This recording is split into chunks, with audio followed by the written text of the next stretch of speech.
Mark chapter 8. In those days, a multitude being very great, and having nothing to eat, Jesus called his disciples unto him, and saith unto them, I have compassion on the multitude, because they have now been with me 3 days, and have nothing to eat.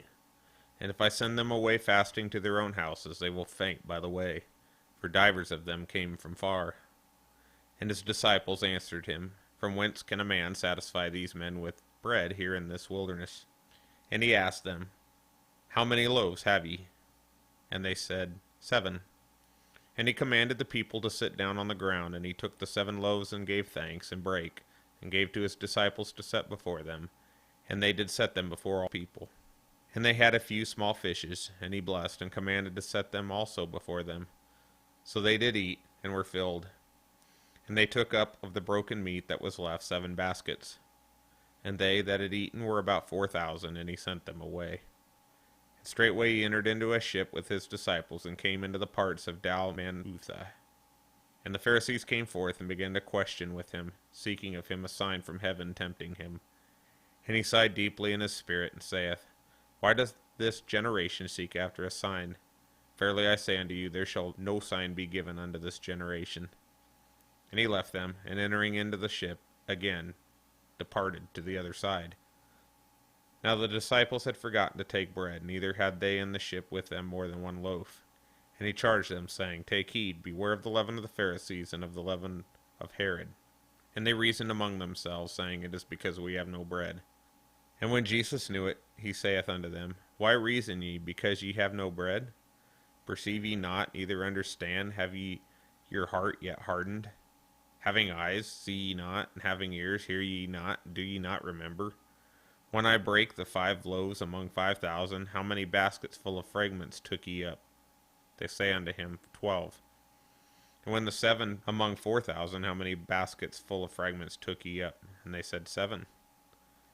And he said unto them, How is it that ye do not understand?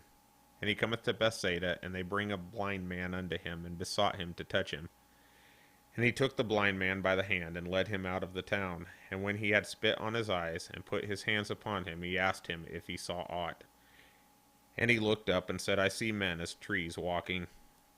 After that put his hands again upon his eyes, and made him look up. And he was restored, and saw every man clearly.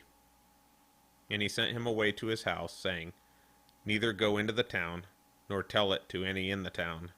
And Jesus went out and his disciples into the towns of Caesarea Philippi, and by the way he asked his disciples, saying unto them, Whom do men say that I am? And they answered, John the Baptist, but some say Elias, and others one of the prophets. And he saith unto them, But whom say ye that I am? And Peter answereth and saith unto him, Thou art the Christ. And he charged them that they should tell no man of him.